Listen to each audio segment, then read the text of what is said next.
Greetings and salutations, and we're back with more of the hardcore one talent challenge, where I'm forced to use Ray's skeleton unless I have items with, if I can remember how to bring up my character sheet, unless I have items that actually have skills on them, like you can see here with the clay golem. We made it to Act 3. I did a lovely little chicanery with Duriel. Bought a wand that had Iron Maiden on it. It kind of played a little gimmicky, but when you're restricted, you kind of have to come up with an idea.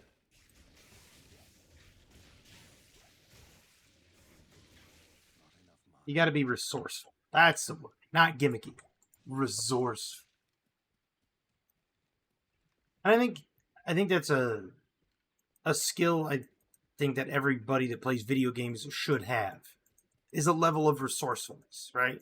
You're playing a game, you get to a difficult spot, your character bites the biscuit, and you're like, well, okay, I gotta go collect my dead body and all its materials. So let me come up with a makeshift reason as to how. Now, information through the grapevine, according to my brother, as far as I could take that, I guess. Apparently, Path of Exile 2 is going to be doing like a beta weekend, free weekend thing. The game's eventually going to be free, but they're doing a free weekend coming up. With that knowing, with knowing that that's coming up, I am going to be trying to do a Path of Exile 2 video, if not more than one. Just like I did with the Battlefield beta, just like I did with other things. I will most likely be getting Battlefield 6, and I say most likely because I like the game. It's enjoyable. It truly is a good time. I'm not completely 100% sold on Black Ops 7. And the reason I'm not completely sold on Black Ops 7 is it seems almost like it's forced. I would love to get into the Black Ops 7 beta to really test it, but 6 of one, half dozen of the other. Doesn't really matter if I do or I don't. It just feels like it's being forced, right? Now, something that Activision did, and I say Activision because they really are the parent company over all of these other development teams, because they're the ones holding the purse strings on the development budget, essentially. Something Activision did that I agree with to a degree, but I also disagree with to a degree. They received negative feedback about the cartoon skins. Shock, I know. A lot of people didn't like them. But here's my thing. Like I said, I never had an issue with the cartoon skins because A, it made the people easier to see, easier to shoot, made them a bigger target. No problem there. Okay? But with the cartoon skins, a lot of people were like, oh, it breaks the immersion that is Call of Duty.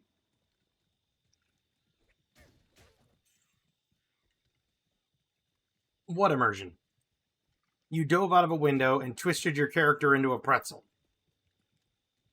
And what immersion?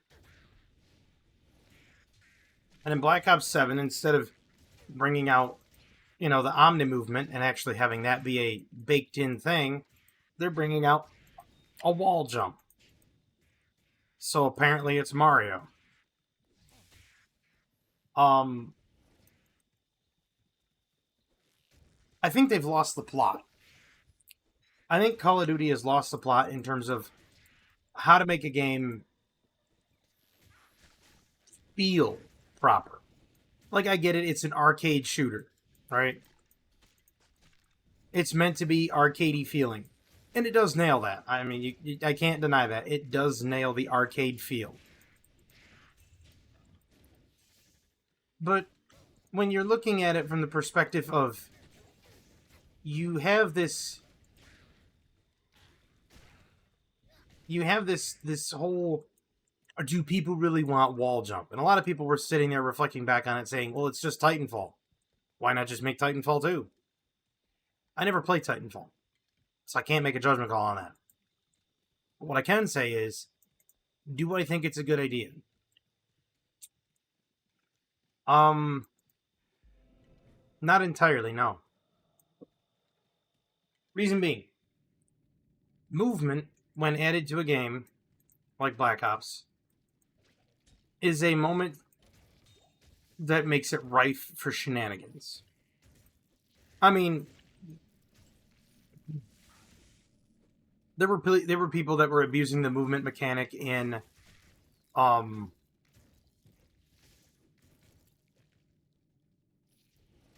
Black Ops 6 beta. I had to think. There were people that were abusing the movement mechanic there. Not so heavy that it was untenable. Like, you could, and it wasn't so bad that you were just sitting there going, okay, this game is dumpster because they've just gone too far with the movement. It wasn't anything that egregious, right? But it really made you sit there and go, if this is the thing that they're doing, with everybody, having to be able to perform these types of movements to be on par, and this is what was the general consensus was in the beta, at least when I played it, and from what I understood, the general consensus was people weren't happy about the movement. And my first thought was, okay, do you have to perform these types of maneuvers in order to be at least break even? Elimination death ratio. The answer was no. But they didn't really nerf the movement either. They never touched it from beta to launch. So it didn't really have that big of an effect. It's just the sweats were in the beta, and then when the beta ended, there was no sweats. So it kind of made it feel just fine. And you fast forward to Black Ops 7, and it's like, are there going to be shenanigans with it? Yeah. But it's probably going to be well received anyway, because people are going to look at it and be like, oh, dude, I did this wall jump and then domed a guy as soon as I jumped off the wall. Like, quick scoped it. And people are going to want to see those things on, like, TikTok shorts and stuff like that. You're going to see them all over the place. They'll just clip them and ship them all over social media. So you're going to see it. But it's like the thing I'm really struggling with internally is that really what you want your game to become? Is just a whole series of clip it and ship it? Mm-hmm. No, I wouldn't think so. I mean, personally, I wouldn't want to sit there and be like, yes, I want my entire game to be relegated to a series of clips. Not exactly what I would do. Win people over on the things, I would say on the things that matter, but then you're going to have people saying, those clips do matter. I make those for blah, blah, blah, blah. Okay, so the clips do matter to some. To the majority of the game players, to the majority of your customer base, those clips mean nothing. Sorry. Yeah, they're entertaining to watch, but the average player is never going to perform them. The average player is never going to do it. But what the average player wants to do is get into the game and enjoy their time. So if they have a whole bunch of people trying to clip farm and be like, clip it and ship it Andes, it might drive away customers. That's all I'm saying. Battlefield, on the other hand,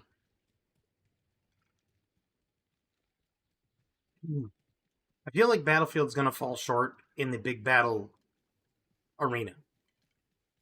Now, which is weird saying it because, that's all they do is big battles with vehicles and. Yeah, true. 100%. That's what they do. Battles with vehicles and everything. Great. Except there's a problem there. And the problem that exists is there's not enough vehicles. I had this discussion with an acquaintance. We both had played Battlefield, and I said, did it feel to you like Ridge 13 was just one-sided? And I'm waiting for my stamina to regen down here.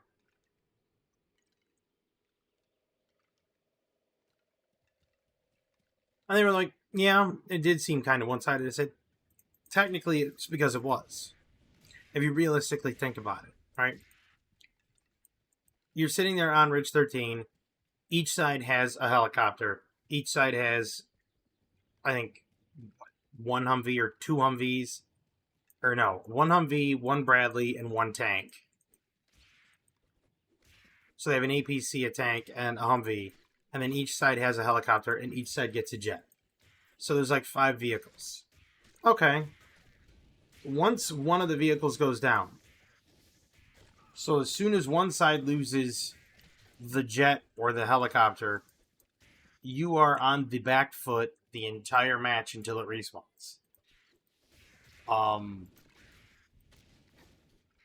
And the game is pretty much decided at that moment. Right? Now, Battlefield, if you really wanted to win people over, I'm going to give you a hint. You ever see that optional route in Star Fox 64? Where it's nothing more than an Independence Day style fight? So you see just like a whole bunch of alien spacecraft flying around under this giant mothership, right? Whole Independence Day style thing. This was in Star Fox 64. Still one of the best air-to-air combat things ever. And you're sitting there and you're firing against these alien ships, and there's 3 or 4 of your own ships flying around, and then some enemy fighters come in, and you have to shoot them down and you also have to fire bombs up at the mothership. So you're doing all of this at the same time. And it's hectic, and it's all over the place, and you have to, shake the missile locks and stuff like that. Wonderful, wonderful scenario in Star Fox 64. Battlefield, do that, but with jet fighters. Make it so that it's like a jet fighter death match. You can even call it dogfight death match. And that's all it is. It's just jets. Each side gets, say, like 15 jets. Friendly fire on. And you don't know which one is your team and which one is not. So, like, your missiles obviously won't lock to your teammate, but your cannon fire could accidentally shoot down a teammate. Dogfight deathmatch, I think, would be the hottest game mode ever. Everybody gets a jet. When you die and you respawn, there's a jet for you. Every time you die and you respawn, there's a jet. And then you just have either this one object in the middle that y'all have to fight over, or you have the one object it's kind of like not really an objective that you can control, but you have to fight over it. And then it's basically a kill count to the end. Now what this is going to do is this is going to get people to stop being, I'm better at jets than you are. Let me do it. Let me show you how it's done. Right? It's going to stop that. And it's also going to stop things like, a guy going out and being, I'm Maverick, and so on and so forth. Right? What you're going to end up having is a more smooth competition. Because you're going to have communication between each other. You're going to have jets being like, okay, I got somebody on my 3 o'clock, somebody on my 6, could use some assistance. And, somebody's like, well, I'm coming up on your 6. I see the guy taking a shot. Having that communication would be absolutely key. And I think Battlefield's missing that opportunity. I think that game style would go over huge. It's something very similar in Bad Company. As I believe it was Bad Company. I believe it was Battlefield Bad Company, and I played it on one of my friend's Xboxes back in the day.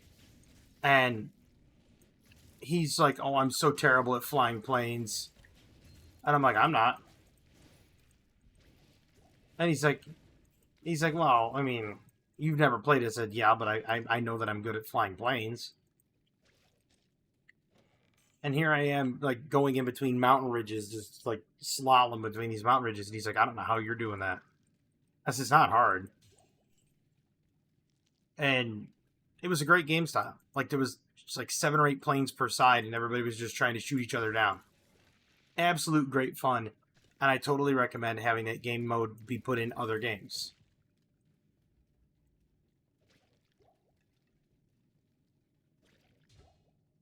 I mean, EA has a chance to do even the funny thing and decide to remake Atari's old combat, where you had the tanks rolling around and shooting at each other.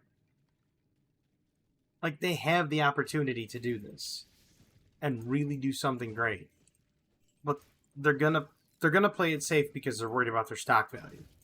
EA's been laying egg after egg after egg, and they don't want to lay another one. Understandable. I get it, 100%. But there's a point where it's like it wouldn't hurt you to bring out a game style that's fun and interesting like that, because it's not like it's going to eat up a lot of time and energy. You put it on existing maps that already are there, and you make it so that it's easy to do. You make it so easy to program that a caveman could do it, right? And you send it full send, and I guarantee you it would be a smash.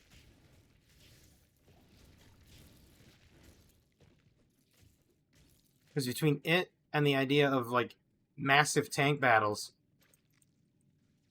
you won't sit there and think, "Oh, gee, the enemy has a tank. We need a lot of people to go engineer and get RPGs so we can kill the tank." And it's like, okay,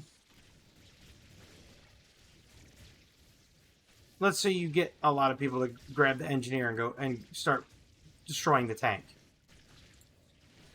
It's like, what then? Tank blows up. Now what? Now everybody has to die and switch to a new class. And I'm just, and you know, when one side's tank blows up and the other side's tank is still there, it tilts the battle heavily. I mean, yeah, of course it should. There's a tank on one side and there's not a tank on the other. Duh. But I'm saying it tilts it to such a degree that it starts removing the fun factor. Now, if there was another, if there was 3 main battle tanks on the field at the same time, yeah, you may have killed one, but now you got to worry about the other two.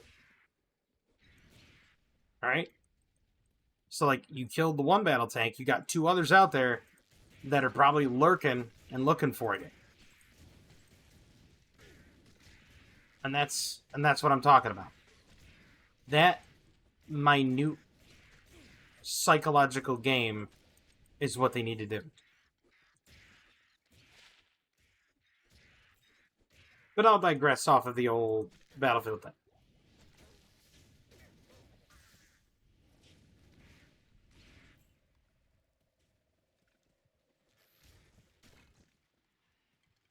I kind of am excited for Path of Exile 2. I never really played a whole lot of Path of Exile. I played it when it first came out, and I was really into it because it was kind of like a make your own thing kind of game. It's like, oh, you want to take this character and make him into a spellcaster using a wand, even though he's a fighter and he's got meat for brains. You could do it if you wanted. It's not the best, but you could do it. And I loved the idea of it.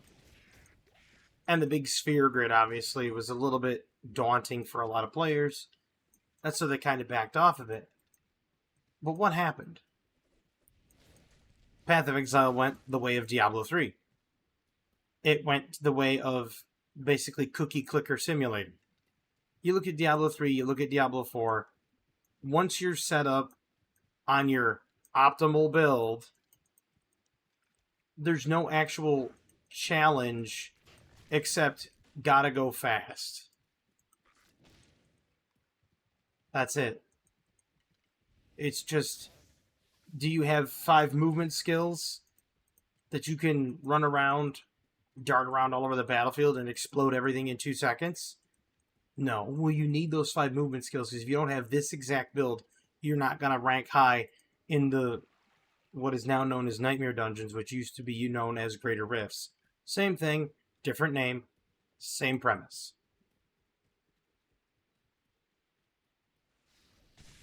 And it's completely designed for everybody all whacked out on Adderall and Red Bull. Hate to say it, but that's exactly who it's designed for. I don't find it to be fun. I don't find it to be at all entertaining. And I think it was the worst decision ever. Now, you want my honest belief? You take anybody out there that wants to make buku bucks, tons of money, fat stacks of Benjamins. Do this idea and then just pay me a percentage. Make a game like this. Okay? Diablo 2, very similar. Isometric, 2D like this. Okay? That way it's not too hard to understand the controls. It's not too hard to understand things. You have your spellcasters. You have your ranged classes. You can put whatever you want to in it. But make it slower paced.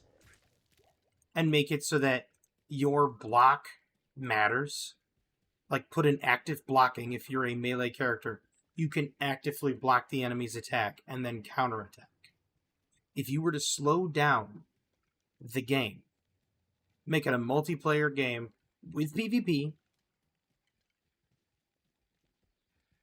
and you can put in some sort of player-based economy if you wanted to, so like you could add crafting professions, so you could go a little further than Diablo 2, but make it isometric like Diablo 2, and just make it a dungeon crawler where you can block attacks, and each character, you can even like dodge attacks. Make it so that the combat is slower paced, but requires skill. Right? You can't have like auto-targeting spells. You can't have homing missiles. You can't have anything like that. And if you do, they have to be at very low quantities or very low power. Because players will find a way to abuse that and it'll ruin the balance.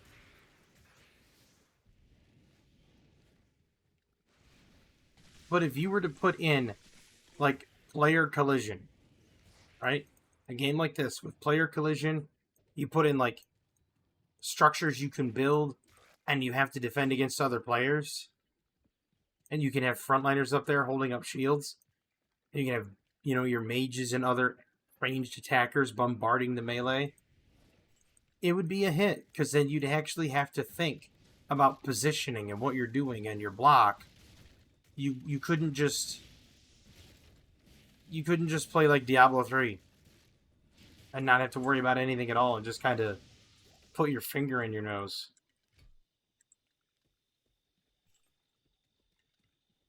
And that's pretty much what Diablo 3 and Diablo 4 have become. You don't collide with players. You barely even collide with monsters anymore because of all the movement skills. So it's like,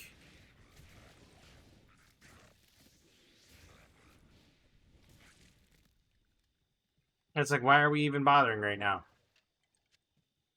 Right? Like, just make a slower paced game. That's all it takes. Not even slower paced in leveling. You could make it so that the levels feel appropriate and feel like an achievement when you got them.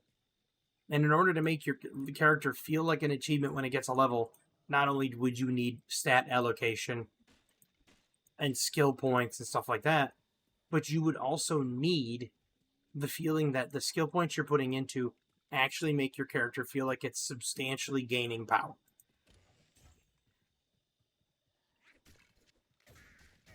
Because nobody wants to play a character where they put into a new skill and it's utterly worthless.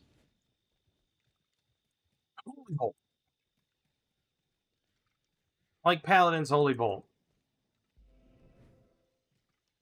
Hate to be that Debbie Downer, but Paladin's got Holy Bolt in this game, and I thought, okay, they can do holy damage, and it'll do damage to everybody, and it does more damage to undead, and it heals the allies. I'm like, okay, no. It only does damage to undead and demons. And it only heals allies.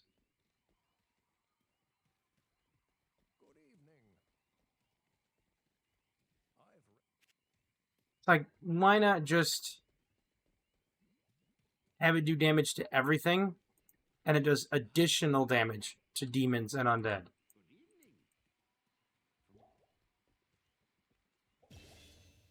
And it's like, you see, Blizzard, you missed your shot there.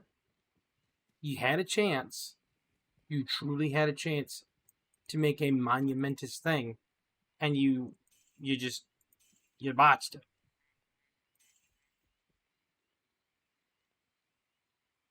I mean, of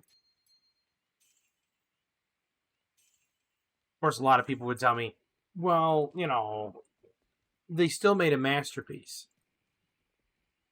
Before we jump off on that masterpiece train here, let's dial it back, take a step back, and look at things realistically. Was Diablo 2 a masterpiece when it came out? No. The reason it was not a masterpiece when it came out was because you had classes that had worthless skills, classes that had no synergy, and some were just infinitely stronger than others. So the game was terrible.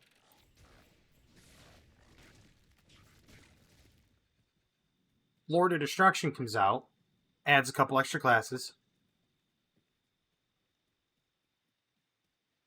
adds skill synergy, and that's the big feather in the cap that everyone forgets about. Everybody looks at Diablo 2 and is just like, masterpiece. Yeah, after a dozen patches and an expansion.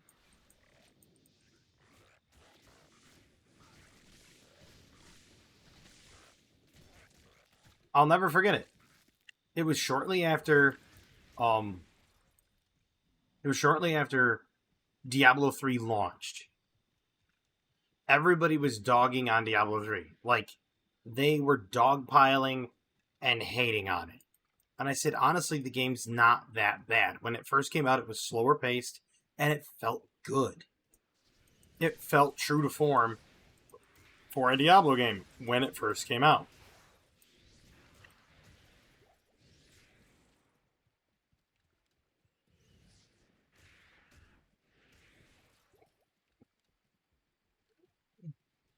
When Diablo 3 first came out, everybody was like, it's terrible. You haven't met the Act 2 wall yet. And I was playing a barbarian. And I was doing weapon throw. And I was making it through Act 2 on Inferno with very little issues. Because I would weapon throw until they got close, and then I would right click and smash them into the dirt. And if they stayed at range, I'd weapon throw, dodge, weapon throw, dodge, weapon throw. I played the game tactically. And I also had a witch doctor that was going around and using like the Ring of Undead and everything to keep things at bay, and it was working just fine. But these people were not happy with it, and so Blizzard changed the Act 2 wall. And they changed a whole host of stuff. And then, when Reaper of Souls came out, the game was just an absolute dismantlement of what it used to be. Now, here's the fun part in it all. People were comparing all the stuff in Diablo 3 to Diablo 2. I said, okay, here's a challenge for anyone that wants to take it up. I said, play Diablo 2. Install it with the discs, with the actual CDs. Install Diablo 2. Download no patches. Download, because this was like a day and a half after launch day. I said download no patches. Do not install LOD. Now, when you've done that, play it through to completion. On the hardest difficulty. Play it through normal, play it through nightmare, play it through hell. Tell me how it is.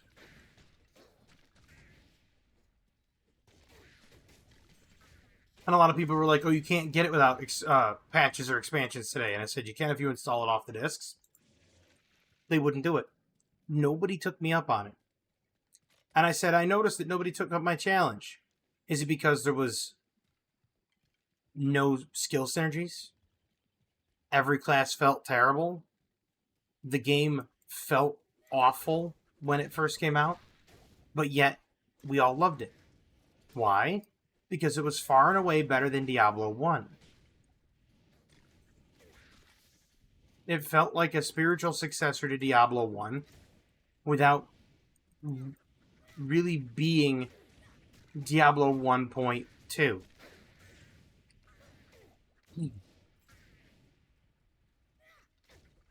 And so it was well received. So well received, in fact, that it bogged down the servers. But nobody responded after that. I said the problem is everybody looks through rose-colored glasses. And they do.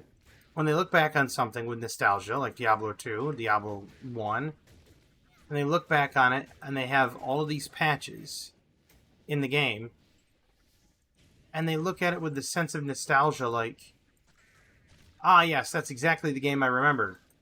But that's not exactly the game as it came out.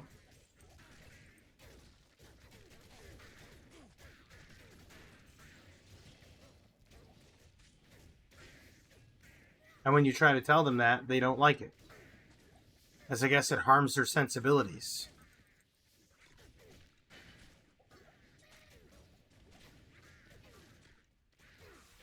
And it's not it was not a very well received post. I received a lot of angry comments over that. And I sat there with a smirk on my face because it's like, got him. This was the biggest gotcha ever. Because nobody wanted to do it.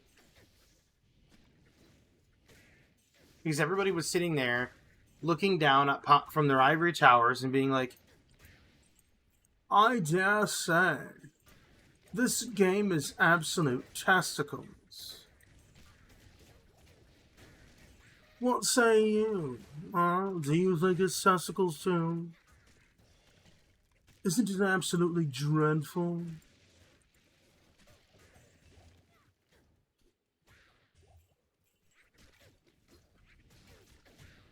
And they liked being up there on that supposed high ground. But then when somebody comes in, gently taps them on the side of the face like, wake up. Diablo 2 wasn't that big of a masterpiece. It wasn't as much of a masterpiece as you think it was. And when somebody wakes them up from that little nap, and they come to, and they realize, oh, wait a minute, he was right.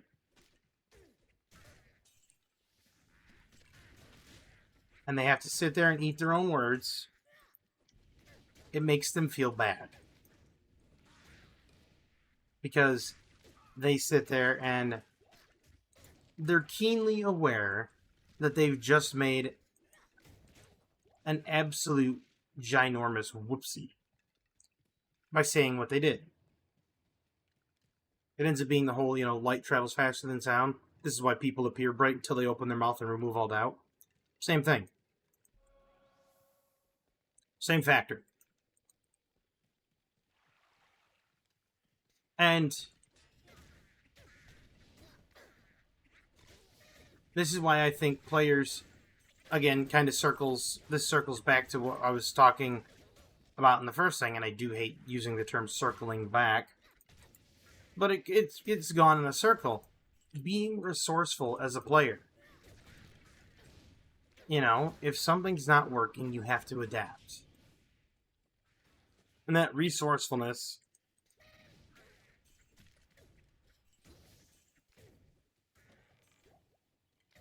I have to yawn. Give me a second. It's been a long day. That resourcefulness is what is going to make more fun out of a game.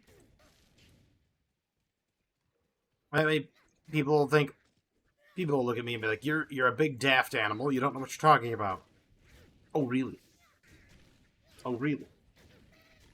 If you were to start playing a game like the new Ninja Gaiden, Elden Ring, it doesn't matter. Pick a game. Let's say GTA 6, right?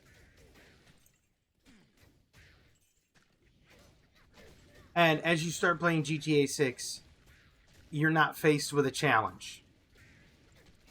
You're not faced with an adversity you have to overcome, and you have to be somewhat resourceful to overcome that adverse situation. How fun's the game going to be? I mean, it's a sandbox crime simulator, essentially, because that's all Grand Theft Auto ever was. But, in all honesty, how much fun's it going to be? Won't be very fun, because people will spend $80-$90 to buy the new Grand Theft Auto, only to find out, well, it's not that hard.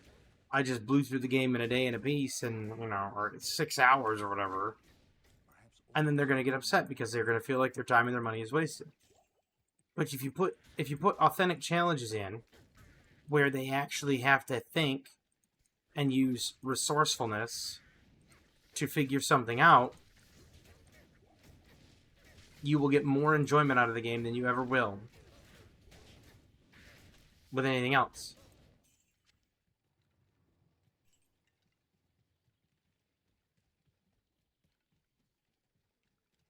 I mean, that's just the truth. It's a sad truth because a lot of people don't like to address it. A lot of people just like to sit there and go, no, don't talk about it. And they don't want to.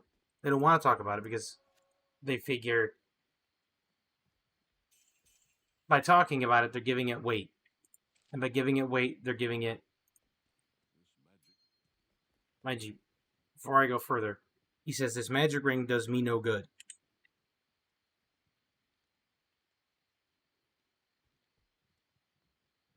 Not really doing me many favors either. It's one of the better ones that I've seen. Don't get me wrong. It's a much better ring than I've seen before. There's been a lot worse rings. I had ones that gave me like +9 to energy and a couple other junk stats on a barbarian. And I'm like, I don't really need the mana. I was a double swing barbarian, which costs you no mana after so many levels to actually refund your mana.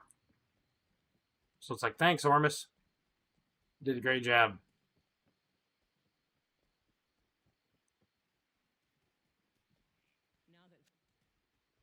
But back to what I was saying. If you were to have a little bit of resourcefulness in a game, spend a little extra time on it, and really take your time thinking, you'll get more enjoyment out of the game. And I don't mean like gratification because the game was challenging and you beat it, but I'm talking you'll get more just flat enjoyment out of a game. Now, there's a lot of people that obviously are sitting there thinking, well, I can't be troubled with that because I have a workaday job. Okay, fair enough. And there are games out there that are designed for people with a job. That are designed for people that have a lot of, you know, they spend a lot of time at work. There's games out there designed for those people.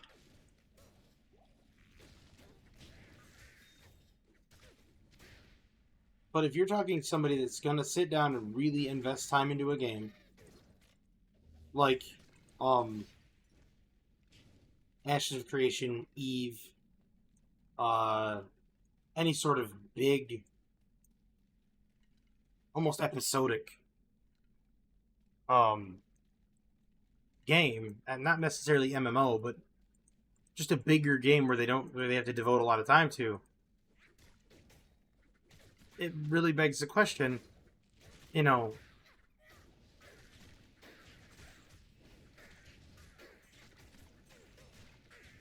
are people really happy with that whole idea of working all the time? Now, obviously, you have to work. Obviously, make money, pay bills. That makes sense. The cost of living. I get it. But you have people that are working overtime and working way longer than they should, and for what? So they can buy a boat? A lot of people live outside their means too. I've noticed that. I got a lot of friends that are doing that right now. They don't budget. They don't scrimp and save. They don't look for cheaper alternatives. They don't look for savings where they can. And it's like, then you obviously didn't grow up poor enough, my friend. Because I tell you right now, if you grew up as poor as I did, you look for savings.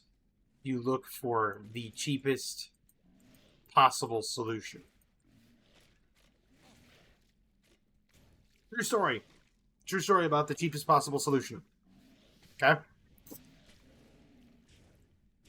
The drain seal in the kitchen sink.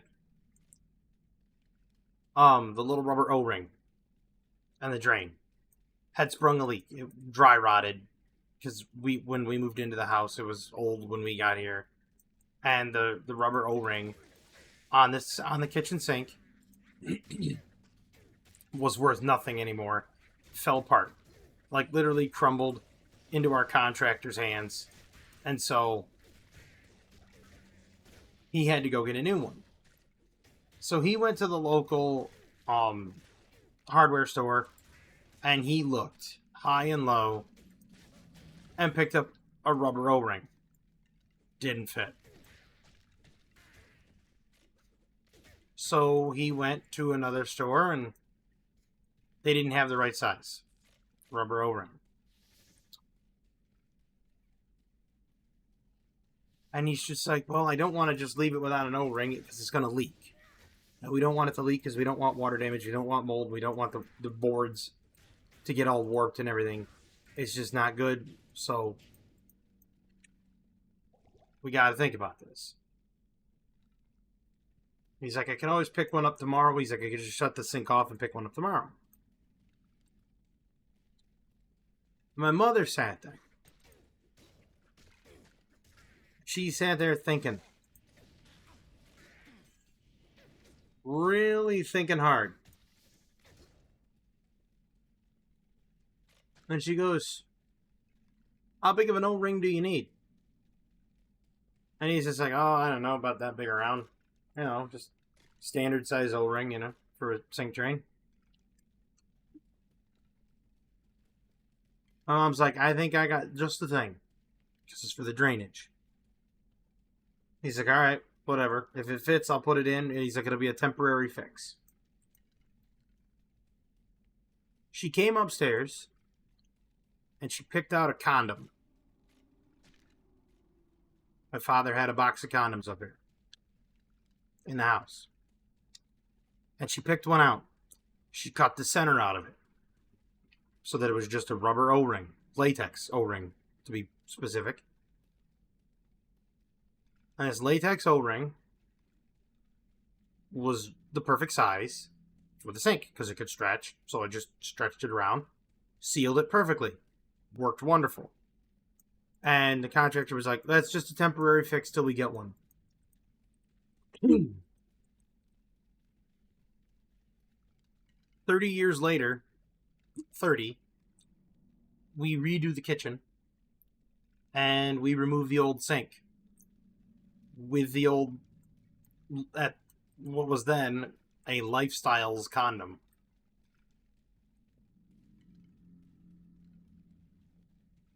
So that replacement O-ring lasted for 30 years. Resourcefulness. And the cheapest method generally works great. I missed the doorway. I didn't see where it was and I missed it. Then I gotta go all the way around. I'm just gonna portal out though when I get the heart or the, what is this, the brain?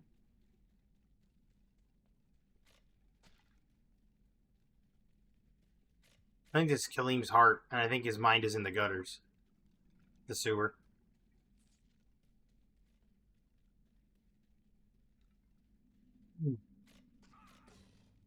Maybe this is his brain. Hard telling.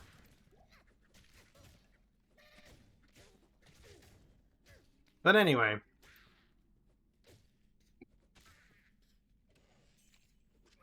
His heart's in the sewers.